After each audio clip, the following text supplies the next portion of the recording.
What was your first experience with the Xbox 360 console? For some, it was Halo 3, for others, it was Call of Duty 4 Modern Warfare, but for me, it was the original Gears of War back in 2006. It was Christmas Day, and my cousin had just gotten his brand new Xbox 360, and we decided to boot that game up because it looked cool and the guys had chainsaws on the cover. My cousin then proceeded to chainsaw me in half about a dozen times in the multiplayer mode, scarring me for the foreseeable future, but as a core gaming memory, this is one of those games that has stuck with me for some time. It's hard to think that I've graduated high school, college, gotten a job, been laid off said job, and nearly 20 years later, I still remember the terror that I had in that very moment. The first Gears of War game was a cultural icon, becoming one of the most played games on Xbox Live that year, and kicking off a new franchise that has since spawned 5 mainline games with another on the way, a spin-off, and a film adaptation in the works at Netflix. And I mention all this here because at the tail end of August, Xbox and the Coalition, along with support from Sumo Digital, released Gears of War Reloaded, a remaster of the 2015 remastered version of the 2006 Gears of War game. I know that's a mouthful, but the big difference here this time around is that the game is now launching on PS5 as well. Yes, you heard that right. A mainline Xbox franchise is making the jump to PlayStation again, and for the first time ever, PlayStation fans will be able to jump in and experience the first story in the Gears of War saga. This also happens to coincide with the release of Helldivers on Xbox, along with some Halo 3 ODST weapons and cosmetics in the War Bond. And if you'd have told me 10, 15 years ago that PlayStation would be putting their games on Xbox and Xbox would be putting their games on PlayStation, I'd have said, no way, that's not happening. But this is the world that we live in these days, with video game budgets getting massively inflated to the point of costing hundreds of millions of dollars, and the best way to recuperate some of that money is to put it on as many consoles and screens as possible. Because it also begs the next question: who is this version of Gears of War for? If you're a diehard Xbox fan or you've been entrenched in the Xbox ecosystem for a while, you've probably already played this campaign and or dabbled in the multiplayer mode. And since it's not a full-on remake, really what's the point in buying or playing a game which is essentially the 2015 version, just with some prettier visuals and enhanced textures? For sure, without any doubt in my mind, the reason this port exists is for those PlayStation players. You have a whole audience of untapped potential that have never gotten the chance to play and experience this game for the first time, and now having that chance, you might be able to hook them, possibly get them to try out other games in the catalog or other Gears of War titles should they make their way to PlayStation down the line, and that's looking more like a possibility if Xbox and Microsoft's strategy is any indication.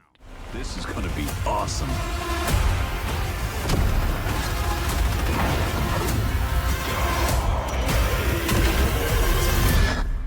Form up!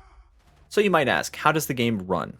Playing on PC with everything maxed out at 1440p, I was able to get a solid 144 FPS, and that is to be expected in this instance because this isn't some full Unreal Engine 5 remake, although I guess we're probably only a few years away from that if they want to turn this into, PlayStation's version of The Last of Us, remastering it every few years. But I still think this version of Gears of War looks good with the Reloaded package, but I do think you lose a little bit of that dark and gritty feel that the OG version had on the 360. I think that did a lot to help with some of the environments, and especially that opening sequence in the prison. I remember just being absolutely terrified of that shit when I was younger. The controls and camera all work basically the same, which is a welcome sight. The biggest issue that I had was the times where I was playing and I would get a headshot, and it was literally the loudest sound that my headset has ever produced. And the opening logos are also very guilty of this as well. So if that type of stuff bothers you, I would maybe consider turning down your sound effects volume. I'm also happy to report no major bugs or crashes in my playtime, but I always do recommend that it's best for you to look up a few videos with comparable specs to yours so that you at least have an idea of what you'd be working with.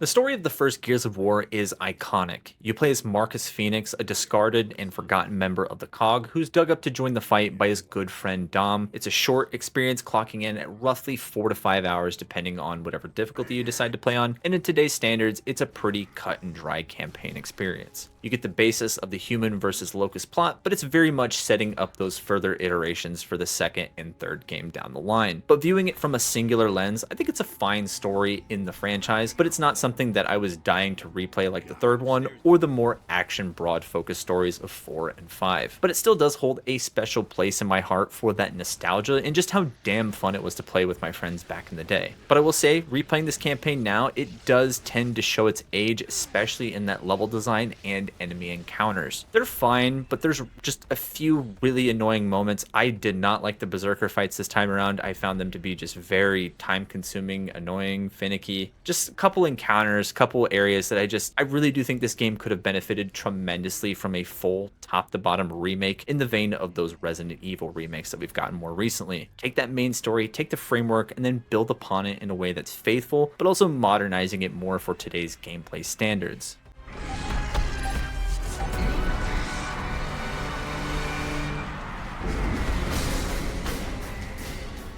The other component to this package is the multiplayer aspect, and this is about as cut and dry as you can get for any multiplayer experience compared to today's standards. There's no battle pass, there's no weapon leveling, there's no classes, and the only thing that you can change is the weapon skin you have equipped and then whatever character you'll be playing as. While I do think it's nice to have what is basically that multiplayer mode from 2006 working in today's gaming realm, it shows just how far these multiplayer components of these titles have come. Instead of just being tacked on or bare bones modes, they've evolved and they've grown into arguably the biggest components of those titles. If you look back at the original Gears of War or Halo 3, those two games are ones that really started to push trends in multiplayer aspect. And I'll just say this, I'm not the biggest Gears of War player when it comes to multiplayer. Personally, I've always just been here for the main story and those story components. I've dabbled into the multiplayer side of things here and there. I'm not very good at wall bouncing. I'm terrible with the Nasher, and I have my fun here and there, but not really my thing. So I'm happy for the people who get to dive back in or get to jump in for that first time and they get to go crazy on all the regular modes like TDM, King of the Hill, and then work their way up that ranked ladder system if they want to. There's a little bit there for everyone, but it might not be as much as you're expecting it to be if you compare it to games from today's standards. So if you were to ask me, is Gears of War Reloaded worth it? I would say yes, but that is only if you're playing on PlayStation. Since this is the first time that you're going to be able to experience this franchise, this story, I think it's a great time for you to jump in. I don't see it as taking too big of a dent out of your wallet, but make that choice as you will. Now, if you're on Xbox or PC, I think that if you have Game Pass, it's maybe worth the download to hop back in, check it out if you haven't played it in a while, but this is not something that you rush out and play. Now, if it was a full-on remake, that might be a different story, but I still like that Xbox and the Coalition are bringing the Gears of War franchise to other consoles down the line, and with Gears of War E-Day rumored to be dropping in 2026, this game can help serve as a way to hype up the franchise with Marcus and Dom set to be the main characters once more. While I do think that the story of Gears of War Reloaded is fun, you can definitely see some of that age start to show as you progress through each level, but I do think as a cultural milestone, this game is special and it will always be special in my eyes, even if that multiplayer mode just isn't my jam these days. But I am happy that a whole different generation of people finally get to play and experience Gears of War, possibly for that first time. That about wraps it up here for me, so if you did enjoy the video, consider dropping it a like and subscribing, clicking that notification bell so you can catch all my upcoming reviews and previews in the future. I can officially announce that I am playing the new Skate game before its early access period on September 16th. I'm not entirely sure when I can upload that. I'll keep you posted when I know more. And then the Indiana Jones Order of the Giants DLC drops on September 4th, so if either of those games interest you, stick around. I'd love to have you around. And as always, if you did make it this far, I just want to say thank you for taking the time out of your day, and this has been my review for Gears of War Reloaded. Thank you for watching. They do not understand.